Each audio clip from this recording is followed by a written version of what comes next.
Vamos a dar inicio a esta mesa donde nos acompañan Glenn Wardley, Iván Martínez y, bueno, no ha llegado Francisco Álvarez.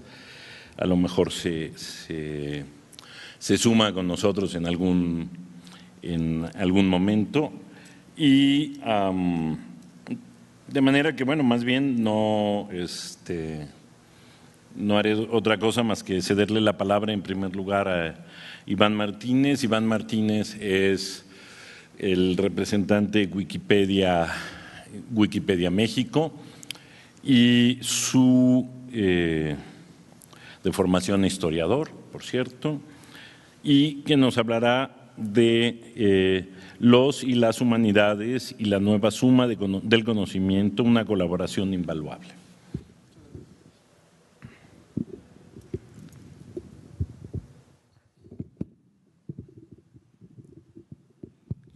Muchas gracias, Ernesto.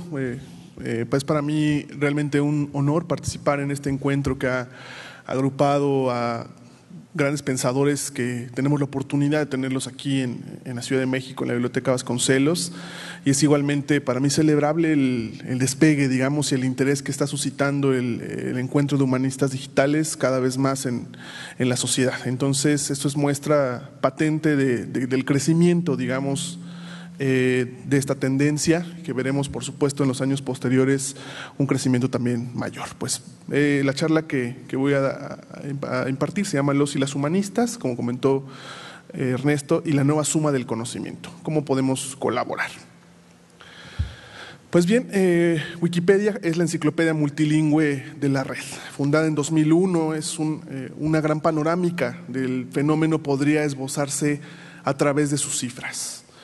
620 millones de artículos repartidos en 278 idiomas, cada uno de los cuales posee 5 reglas básicas transversales que se llaman los 5 pilares, y la independencia de discutir internamente las políticas que van desde las convenciones de títulos, la redacción y hasta la medida o digamos el grado de elasticidad en los criterios de la relevancia enciclopédica, es decir, lo que debe figurar ahí.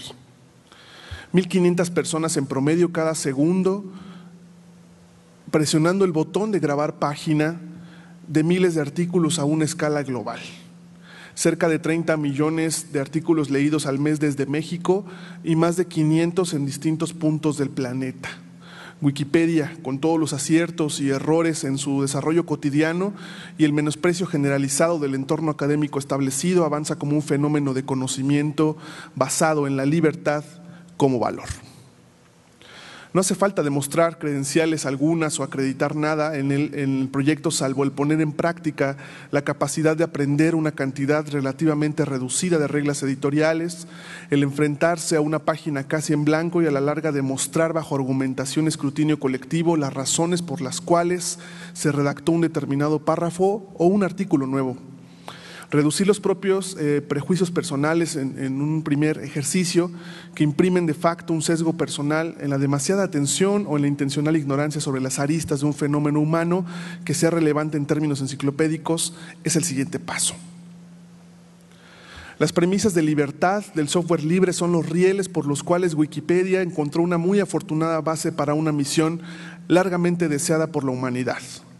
Hay muchos fracasos en el compendio del devenir humano, en esencia por los condicionamientos del poder, de la razón de Estado y de los conflictos entre los grupos humanos, por la conservación de repositorios sistemáticos en los cuales se hace un registro de lo que se sabe.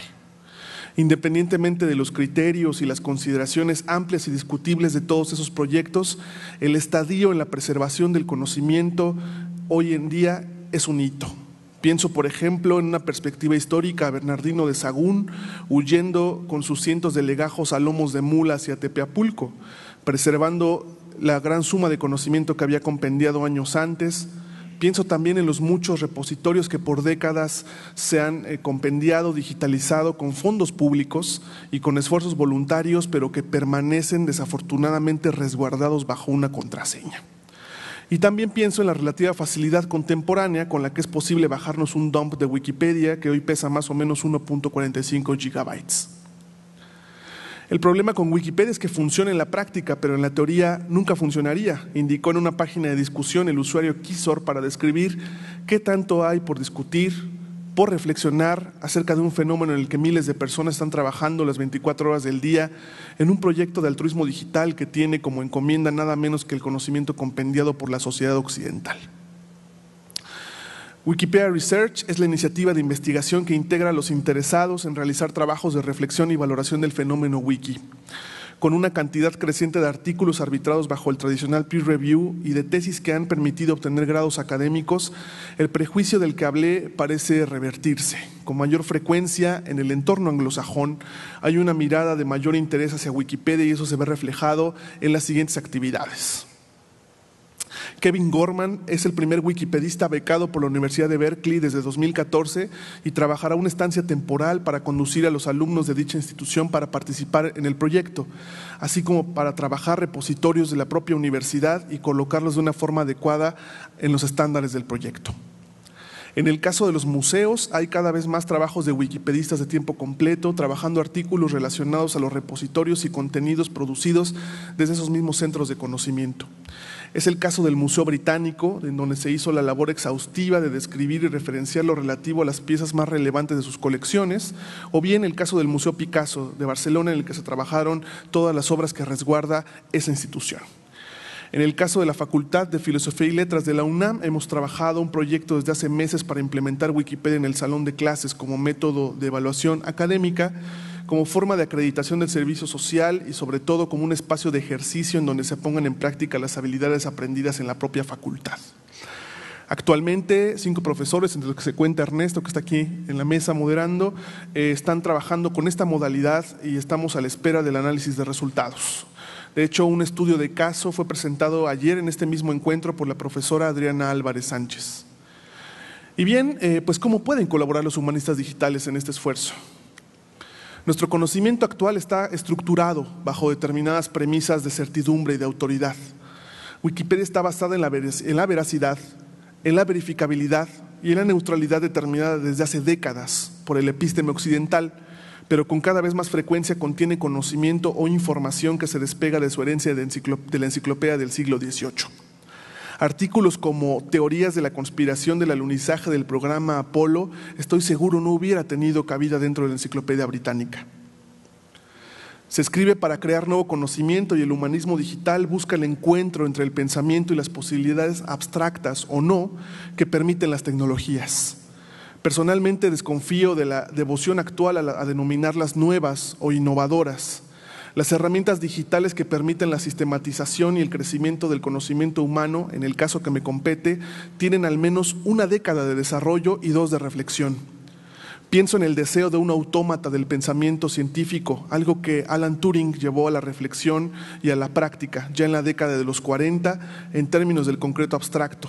Y que permitieron el desarrollo de respuestas sociales como la desencriptación de ese artefacto nazi denominado Enigma, pero que en otros campos más cercanos al humanista como la lingüística, alguien como Noam Chomsky retomó y llevó a la praxis con su famosa jerarquía Chomsky. El software wiki como tal fue desarrollado en 1995 por Ward Cunningham y Richard Stallman ya había estructurado seriamente su pensamiento basado en la libertad de la informática ya en la década de los 80, llevado a la práctica como el sistema operativo GNU luego de un lío con una impresora. Desconozco si las bases de compilación del núcleo del software libre pueden ser puestas en perspectiva del humanismo digital. Si no, pues esto es una buena idea. Por tanto, un gran campo de oportunidad para el humanismo digital en Wikipedia se encuentra en un ejercicio que para el investigador es una cuestión elemental para la aproximación a cualquier tema de investigación, pero que redactado en términos de Wikipedia constituye un artículo en sí, esto es, el estado de la cuestión.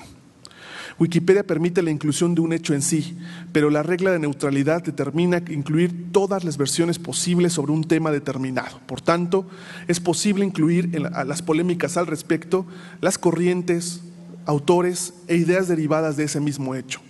Algo que, insisto, es un ejercicio iniciático y de rigor para cualquier humanista, pero que constituye una base valiosa para Wikipedia. El proyecto tiene ciertamente pocos años de crecimiento y su gran comunidad se encuentra resolviendo cuestiones básicas que muchas de ellas probablemente no se sabía que tenían que pensarse, o bien se están repensando con las bases epistemológicas que cientos de personas tienen y que esgrimen en un producto cultural de su envergadura, ya sea para defender, para agregar o eliminar lo que ya existe. La propia gobernabilidad del movimiento se discute con frecuencia. Cada uno de los millones de artículos además tiene una contraestructura de discusión en la que se puede definir lo que ya está contenido en ellos. Todo ello, así como las bases de pensamiento en conceptos presuntamente ciertos, como relevancia, neutralidad, verificabilidad y veracidad, los cuales determinan los contenidos en los que aprenden hoy en día millones de personas, deberán tener desde el humanismo digital una muy necesaria reflexión y puesta en discusión. Poco se ha escrito sobre ello y podría ser una piedra angular en el análisis de dichas premisas presuntamente dadas para una gran comunidad. Para poner un ejemplo, trabajando Wikipedia con nahuatlatos nativos, fue relativamente fácil poner en duda el concepto occidental de veracidad. Los discursos producidos desde nuestro contexto sociocultural en el ámbito de las humanidades igual deben estar representados y colocados en la enciclopedia libre. Una mirada descentralizada de los centros de producción convencionales y que se encuentran escribiendo igualmente Wikipedia es apremiante y necesaria. Paso al menos 2 o 3 horas al día en Wikipedia, ya sea editando, corrigiendo o simplemente leyendo. Siempre que estoy ahí pienso en la memoria de Ireneo Funes, esa a la que no se le escapaba detalle alguno y que quedaba como una huella indeleble en sus redes neuronales. Así es Wikipedia. Es un acto público de ejercicio intelectual y creativo en el cual es posible donar un poco o un mucho de lo que hemos sintetizado como conocimiento y ayudar a otros que no conocemos, y al cual el humanista digital puede beneficiar invaluablemente. Muchas gracias.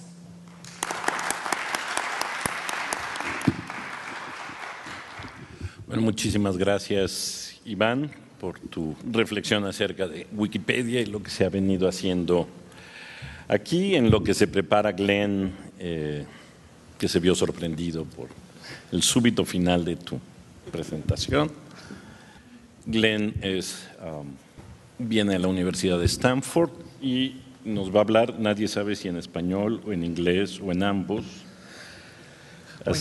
ninguno, acerca de Russian Formalism as a Theoretical Basis for the Digital Humanities Toward a Global Past for Our Global Future. Muchas gracias, Ernesto, y gracias a todos. Yo decidí hablar en inglés porque me siento un poco flojo y el español me sale mal, pero voy a intentar hacer un poco una ponencia bilingüe para... yo creo que ustedes me van a entender mejor a mí en inglés que en español, por lo que me sale. Vamos a ver, pero no importa. Bueno, yo creo que tenemos mucho tiempo, así que puedan hacer preguntas en la mitad si algo queda no muy claro o después. Bueno, my main argument today is that the digital humanities are not as new or as technologically dependent as many would claim. In some ways, this is a counter-argument to one that our very own Ethel Rueda made a few days ago in the Philosophical Technologies panel. She was claiming that the digital completely changes everything. I'm making the opposite argument, that really what we're doing has deep, deep historical and philosophical roots. So Ethel, I don't think you're here, but if anyway, anyone who wants to argue with me, that's fine. I would welcome that. I'm claiming that the digital isn't a radical break. I think that we're doing things that are old and philosophically important. So let's begin with a small essay that is nearly 100 years old, How Gogol's Overcoat is Made, by a Russian scholar named Boris Eichenbaum. Obviously, this article is inspired by a novella that is 75 years older than that, so we're going back almost 200 years. The choice of inspiration, a 100-year-old Russian essay about an even older comic novel, novella, may seem strange for a digital humanities conference. In fact, I hope it does sound strange. I'll try to convince you that it's a good inspiration and a good metaphor for what we're doing in the digital humanities. But even if I don't succeed in convincing you, at least I will remind you of a great, great story that you should go home and read, and of a great literary essay that you should also go home and read. You can forget everything I say, go read Gogol, go read Eichenbaum, and I'll feel like my mission has been accomplished.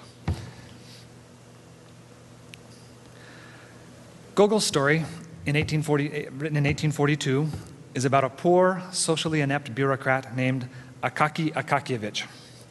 Yes, his name sounds just as much like caca in Russian as it does in English and Spanish. Nobody's laughing. Akaky is a funny name. He's a poor, poor man. He's ridiculed at his office because he has an old overcoat that's falling apart, and soon he becomes obsessed with buying a new one. Of course, once he buys this new overcoat, immediately it's stolen, and his sense of self and his sense of self-worth are destroyed. He is overcome by angst. He becomes sick and dies.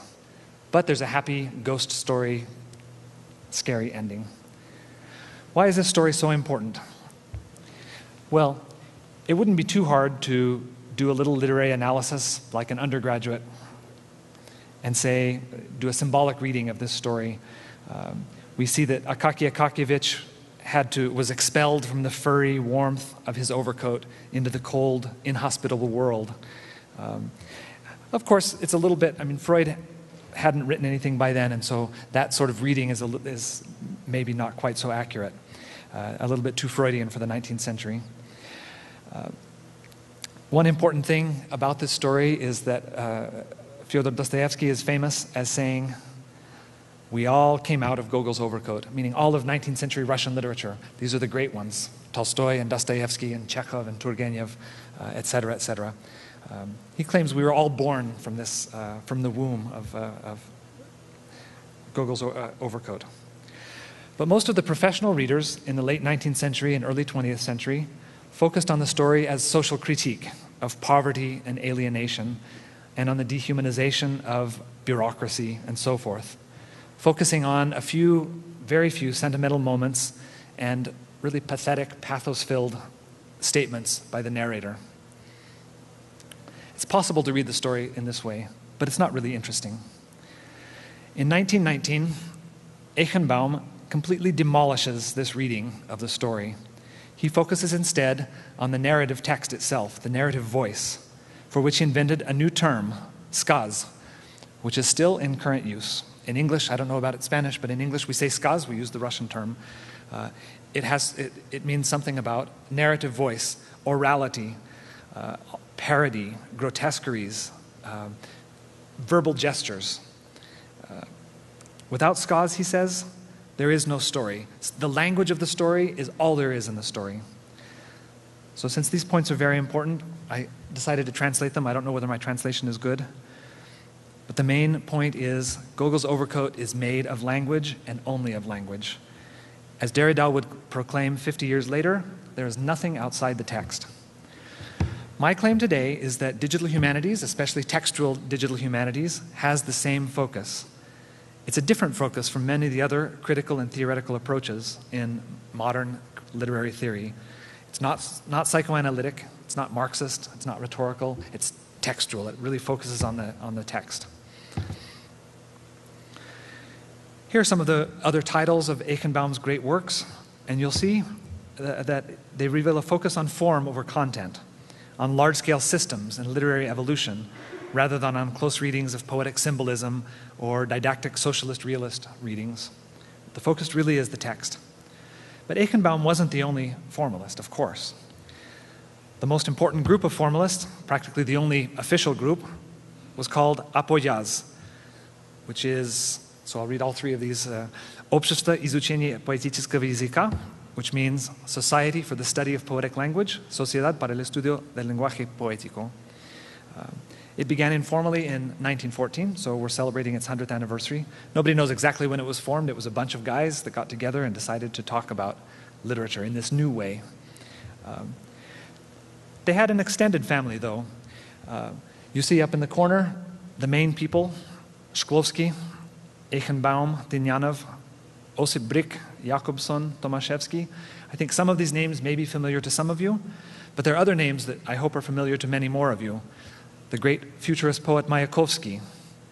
Up in the corner, there is, I don't know, can we see her? Yes. Lily Brik, who was Osip Brik's wife and Mayakovsky's lover. So they had a very non-traditional, very open sort of relationship that ended tragically, but their experimentation in literary theory and criticism was similar to their experimentation in life. Also the great artist and photographer Rodchenka, who was a fellow traveler, and he published many of these things. The two graphic images you see here are the works of Rodchenka. One is a cover of Mayakovsky's poem, and the other is the cover of the futurist journal Lev. So these people are all talking daily. Other names that you probably know, Vladimir Prop, who was the great folklorist. He was not a member of their circle, but thought very much in the same way as they did, focusing on the text, focusing on the functions of the text. And then at the bottom, I have some of the enemies of formalism. Since we're in the adopted homeland of Trotsky, I'll talk a little bit about him at the end if we have time. He disapproved of the formalists. And we have Bakhtin. So most of us think of Bakhtin as a figure from the 60s because that's when he was rediscovered and translated. But he was very much a contemporary of the formalists. I have to say, I don't understand very well his complaints, his criticisms. I do understand Trotsky's, and as I hope to tell you, Trotsky was absolutely wrong. So if we have any Trotskyites in the house, don't throw any Molotov cocktails, please. So let's talk a little bit more about these formalists and what they did, what they focused on. Osip Brik, as I mentioned, was a poet and a critic who focused even more tightly than Eichenbaum on the stuff of literary language.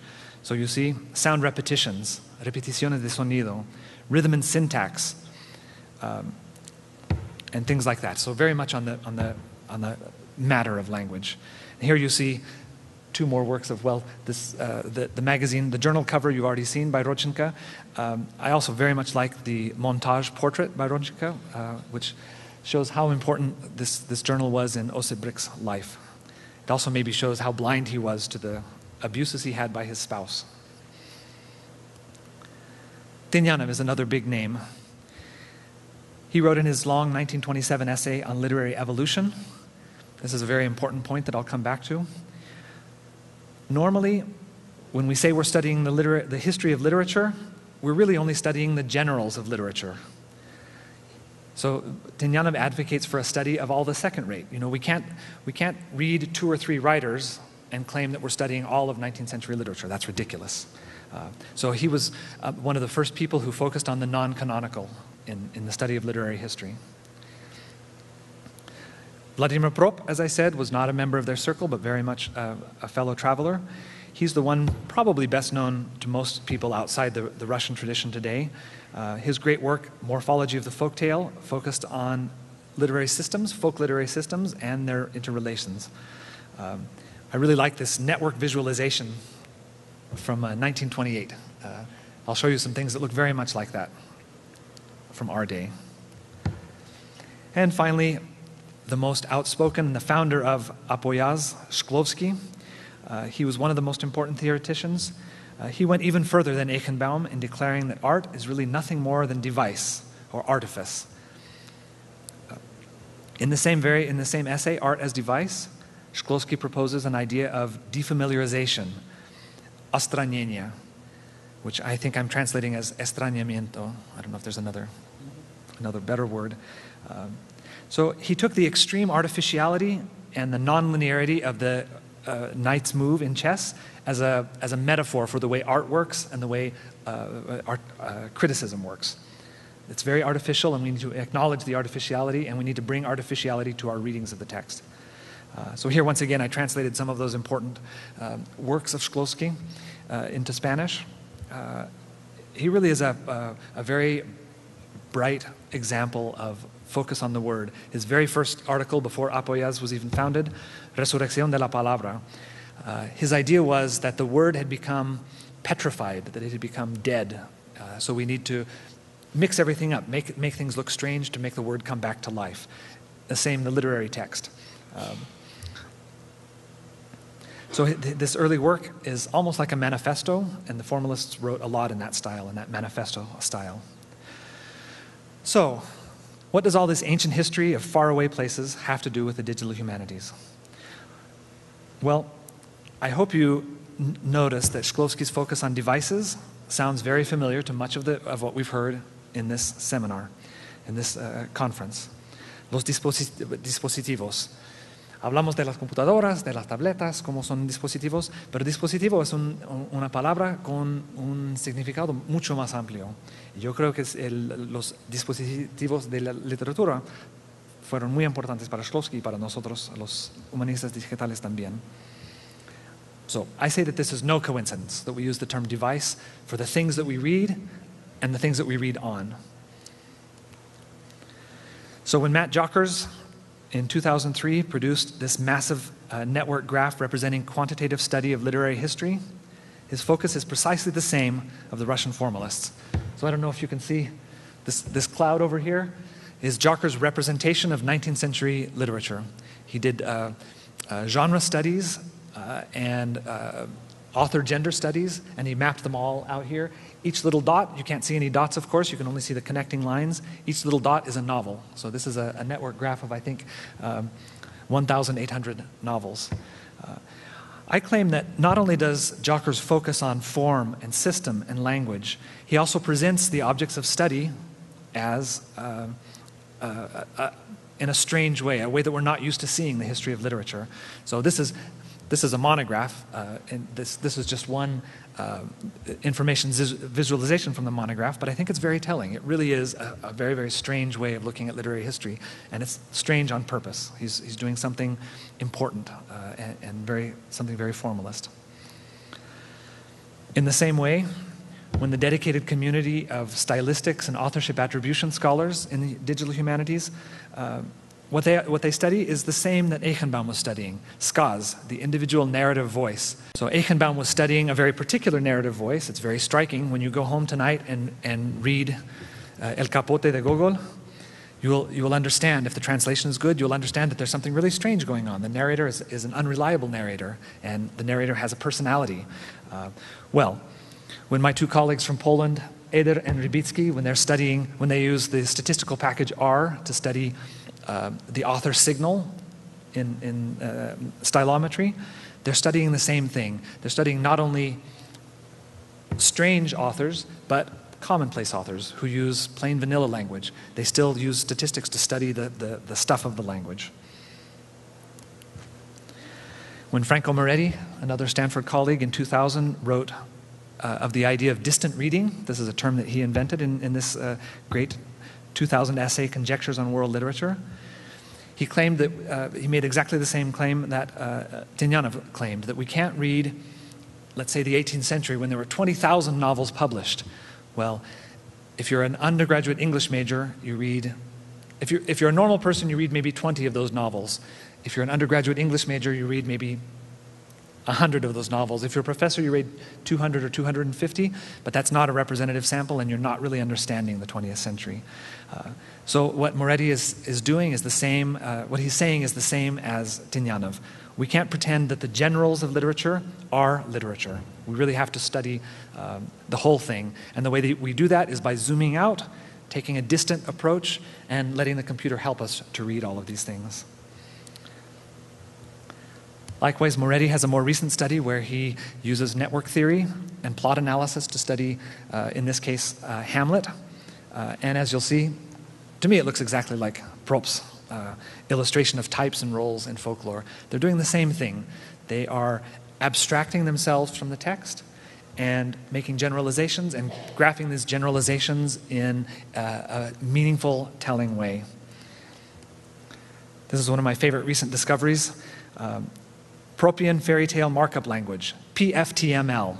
It's an XML-based XML grammar to implement Propp's theory of folkloric elements. It's a real thing. I don't know whether people really use it or whether it's a toy, but it is a real thing. It's also not too surprising that a few years ago when the Stanford Literary Lab, of which I'm a very proud member, I give them all their, I don't have to do any of the hard thinking, I'm a librarian, so I give them all of their digital texts and they hammer away at them with their statistical tools. They produced a pamphlet, and what did they call it?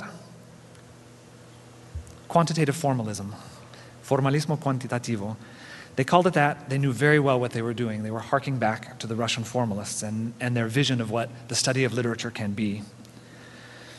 In approaching the literary text, we focus on how the text is made, how literary history, genre systems, narrative lines, character networks, and even language itself are made, what they're made of.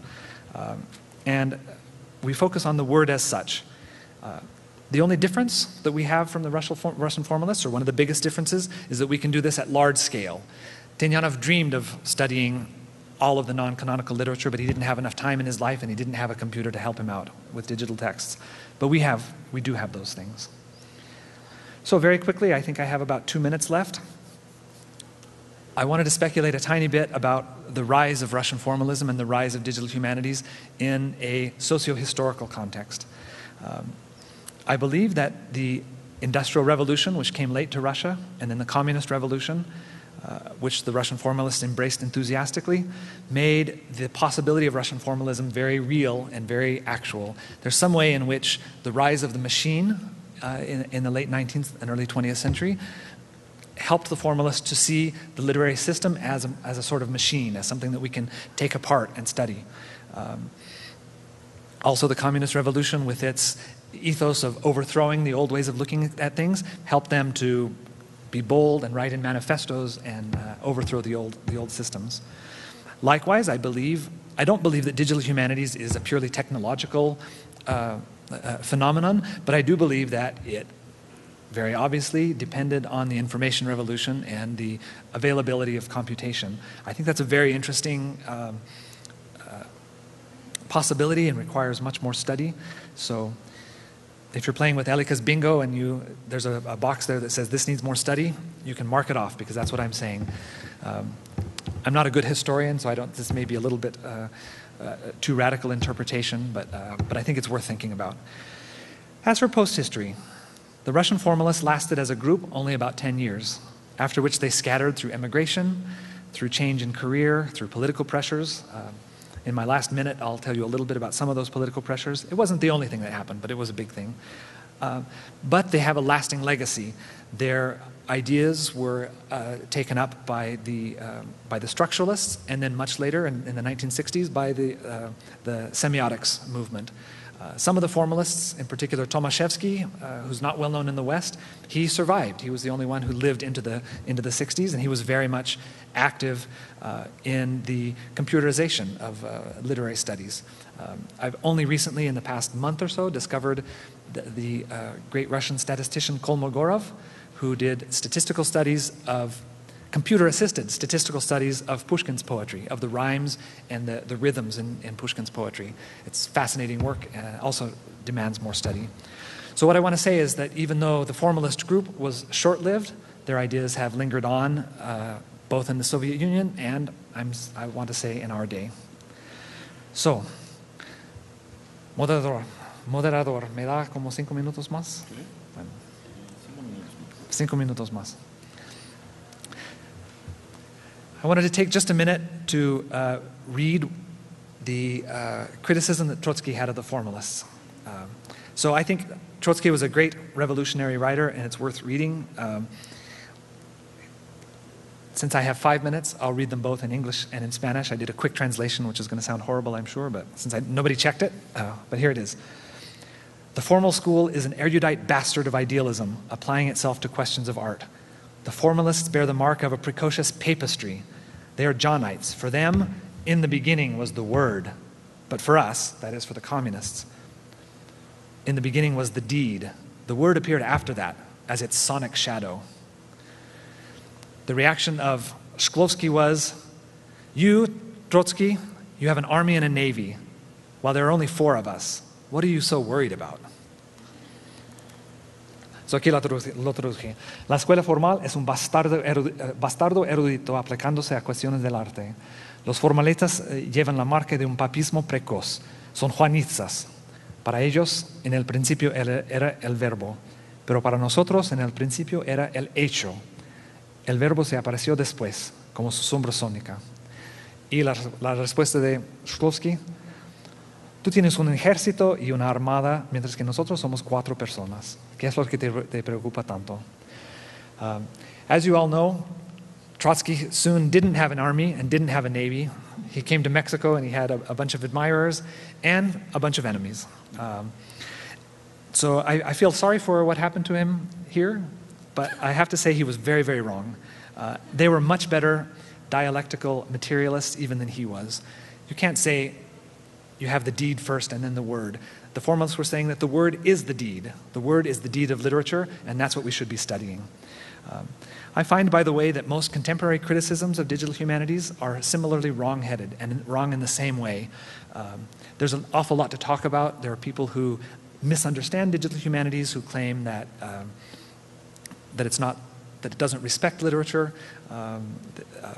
They make all sorts of ridiculous claims, just like Trotsky's claims. But I hope that you will go out and refute all of these criticisms yourself, because what I want to say is that Russian formalism and deep theory and thoughtful approaches to literature and to art and to culture are very much alive, and we represent them here. So that's the happy message that I leave you with. Thank you very much.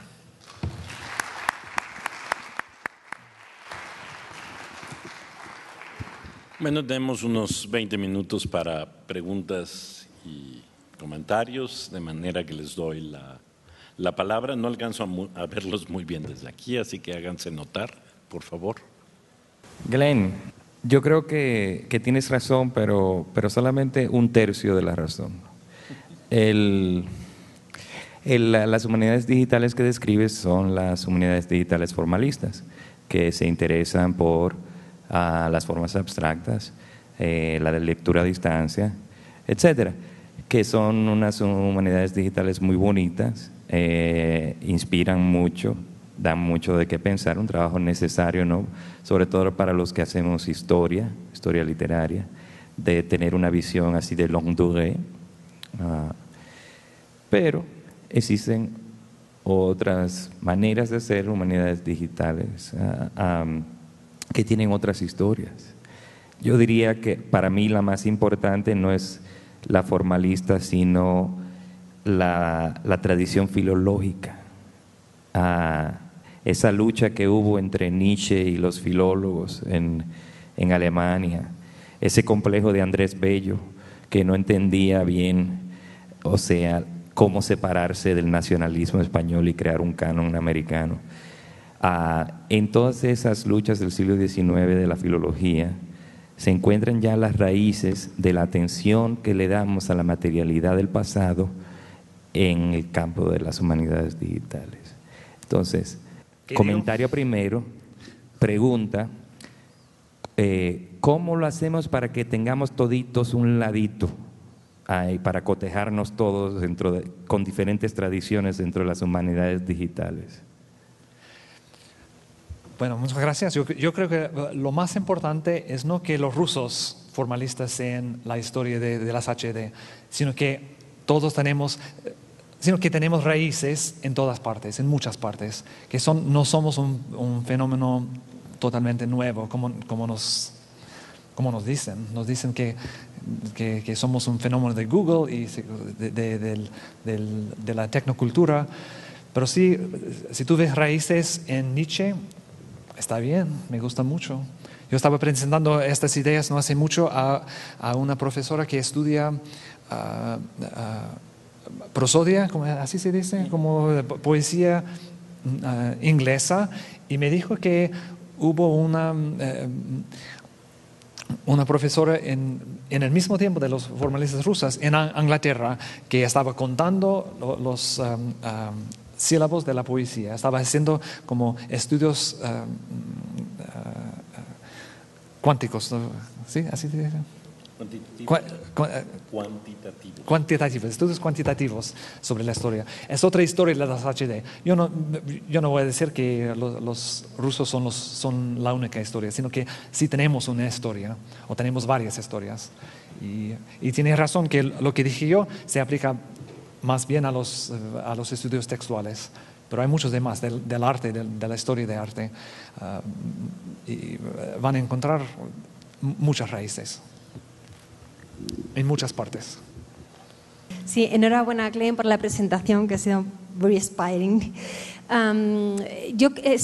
Mi pregunta y comentario iba en la línea de lo que ha apuntado Alex. Claro, lo que se narra aquí es unas raíces que corresponden a una determinada manera de entender las humanidades digitales, pero yo creo que esa es la clave, es decir, entender que existen distintas historias, distintas génesis, distintas raíces.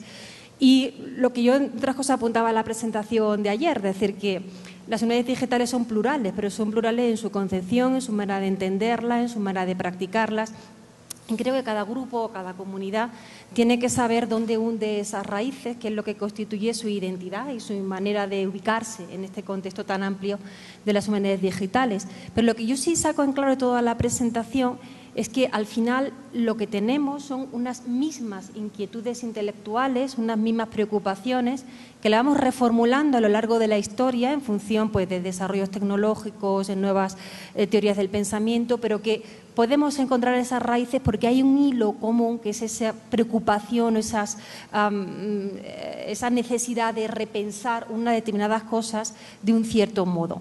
Con lo cual mi pregunta sería, ¿qué es lo nuevo que aporta las humanidades digitales al pensamiento humanista? Me explico lo que quiero decir, es decir, si podemos ir rastreando hasta el pasado unas mismas preocupaciones intelectuales que ahora reformulamos porque tenemos una serie de métodos y una serie de estrategias de análisis y de técnicas computacionales que podemos hacerlo, ¿qué es lo nuevo que aporta las Digital Humanities? Es decir, una serie de estrategias, de metodologías, de técnicas, o es algo más disruptivo.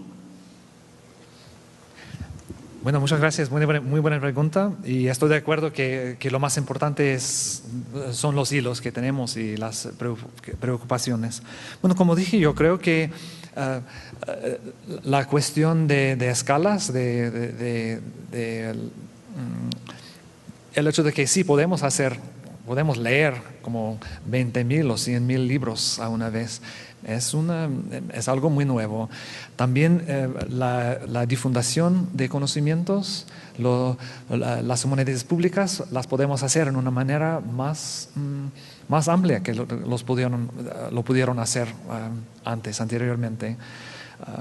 También, lo que dije que no estoy de acuerdo con Ethel, que lo digital no es totalmente nuevo, pero sí hay lo que vimos esta mañana en la mesa anterior con los cibertextos. Yo creo que es algo nuevo. Las preocupaciones son viejas, bueno, las tenemos. Nos dirá el filósofo que los tenemos desde Aristóteles, de verdad. Pero sí hay algo nuevo. Y cuando nosotros nos presentamos al mundo, debemos hablar de lo nuevo, pero también de lo viejo. Eso es lo que quiere decir. A mí me gusta un poco más lo viejo. Me gusta que ya tenemos permiso a estudiar.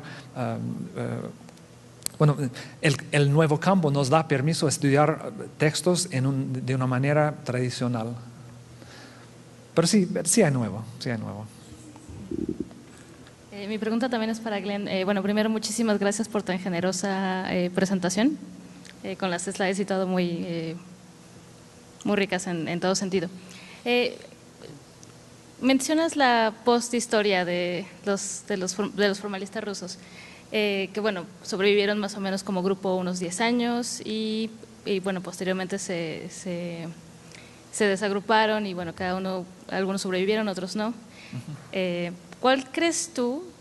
Te pido el truco de magia, ¿no? La bola de cristal.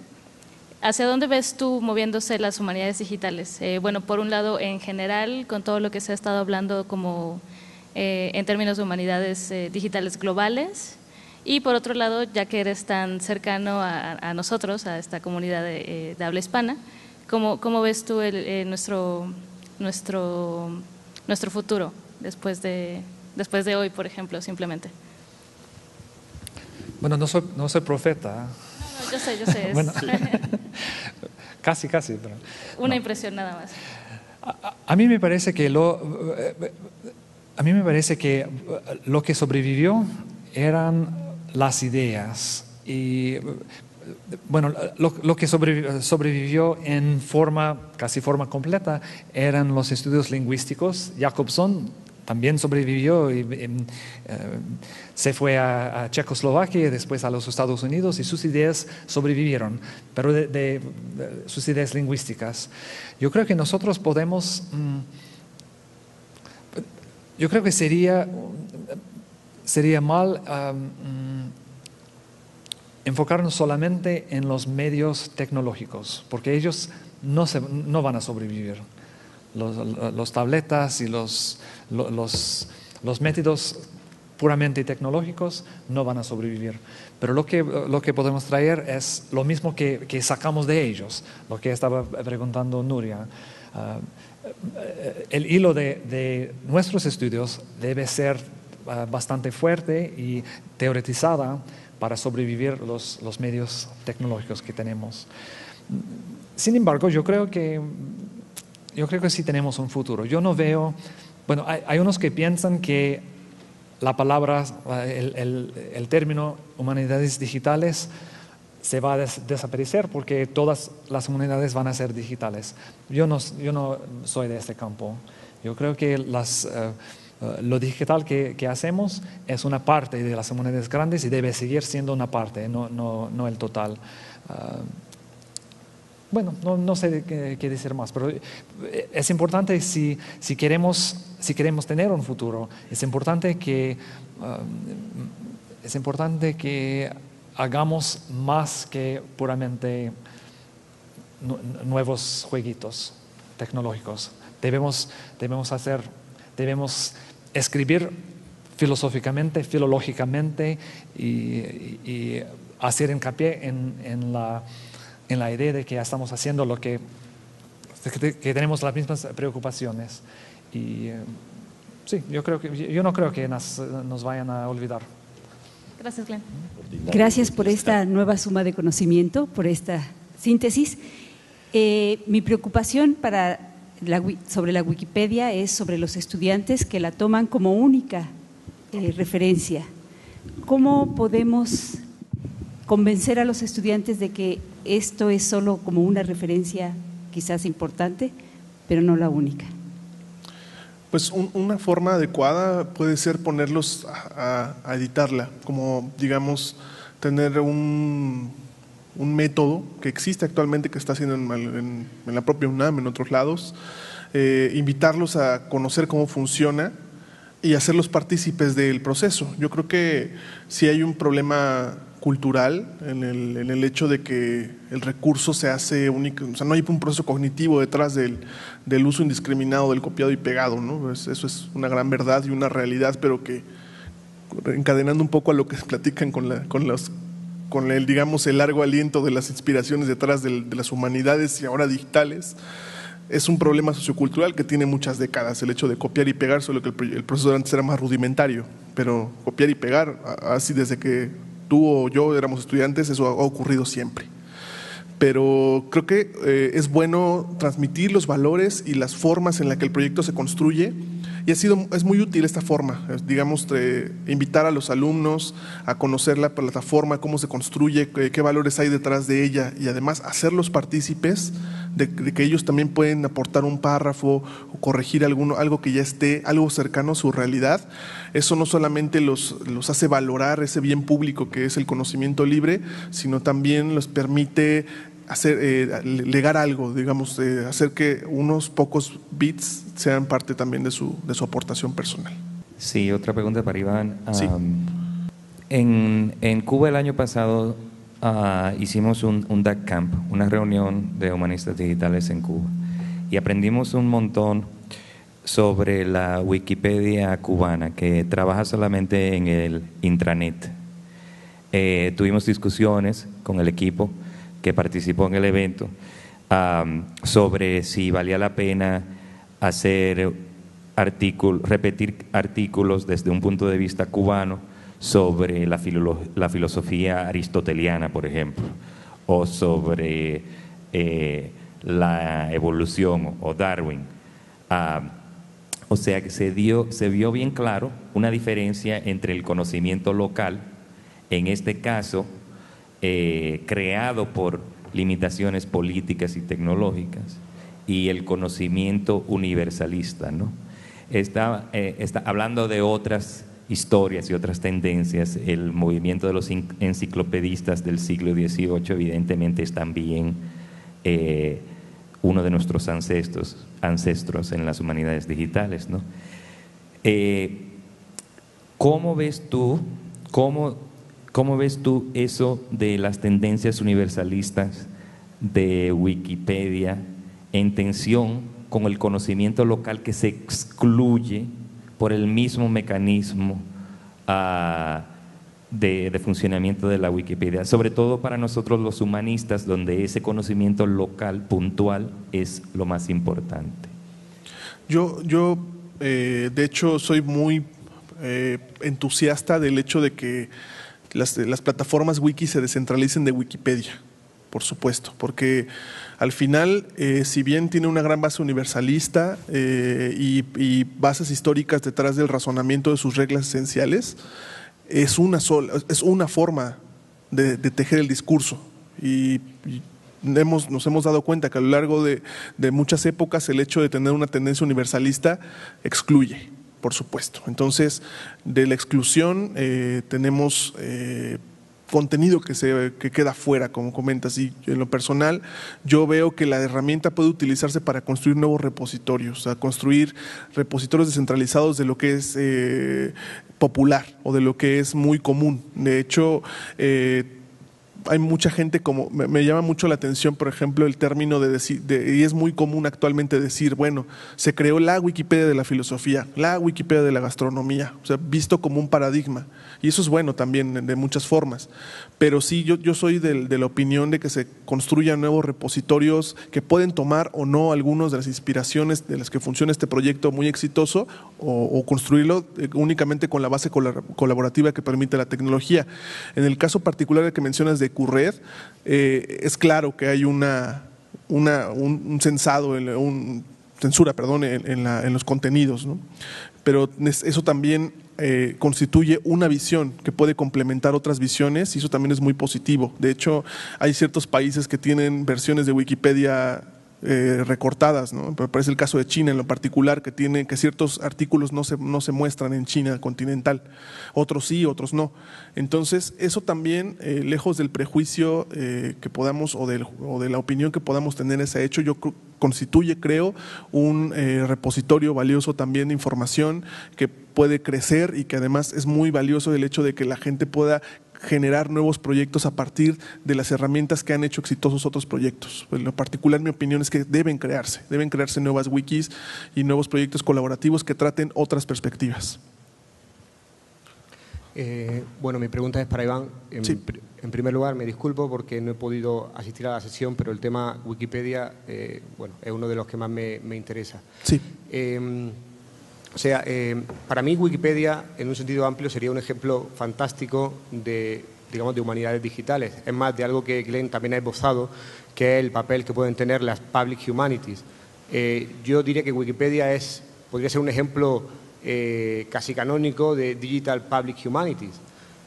Sin embargo, mi impresión es que el mundo académico, en el cual encuentran acomodo principalmente las humanidades digitales, no ha tenido una presencia excesivamente fuerte, más bien diría escasa, en lo que es el desarrollo de iniciativas más propias de la cultura digital, como es Wikipedia.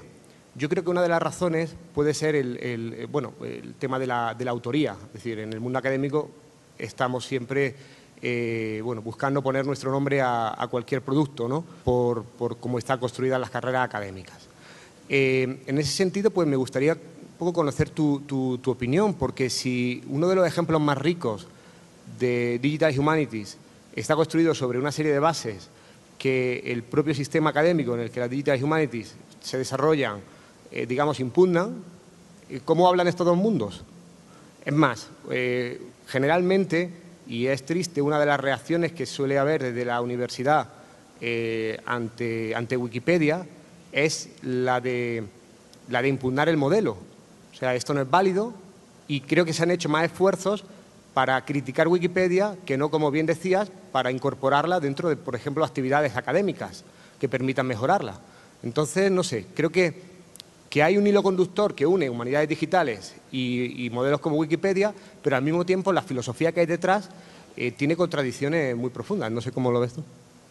Claro, sí, por supuesto, hay contradicciones, como comentas, hay cosas que no se han resuelto. Yo mencionaba en la plática el hecho de que hay ciertas afirmaciones o ciertos paradigmas dentro del proyecto que rigen la actividad cotidiana, que es una actividad, como mencioné en la plática,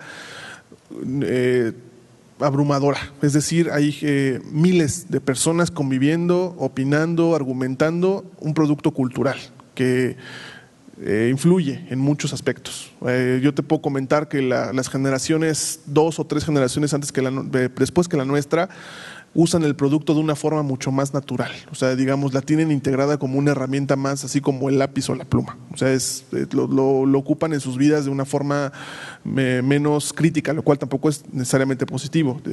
Pero sí, creo que por eso el tema de la charla tiene que ver con una invitación a que se reflexionen las cosas. El quinto pilar que rige el proyecto tiene que ver con hacerla recursiva, es decir, o sea, que todo lo que está dentro del proyecto está sujeto a cuestionamiento, es decir, no hay no hay reglas fijas. Todas las políticas, las convenciones y todo el contenido que está ahí está sujeto a escrutinio, y es ahí donde el humanista digital puede trabajar.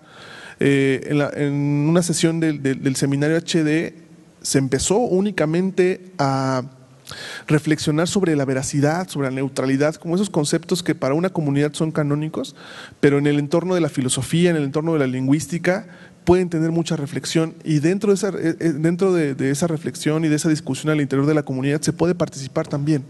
Se puede también incluirse en esas discusiones e insisto, reflexionar algo que se está construyendo. El proyecto tiene más de 10 años que despegó, pero en la realidad, en el entorno académico, fue a partir de 2010, 2011 que se empezaron a hacer esfuerzos claros por incluirlo.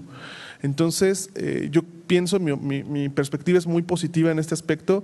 Creo que el shock entre el encuentro de la academia ante un repositorio tan grande que a veces le causa más problemas que satisfacciones, después de que ese shock pase, como el pasmo entre ese encuentro un tanto salvaje entre Wikipedia y la academia, paulatinamente mejorará en cuanto también los contenidos crezcan y que los profesores y los alumnos tengan una mayor conciencia de que es un repositorio que también es suyo.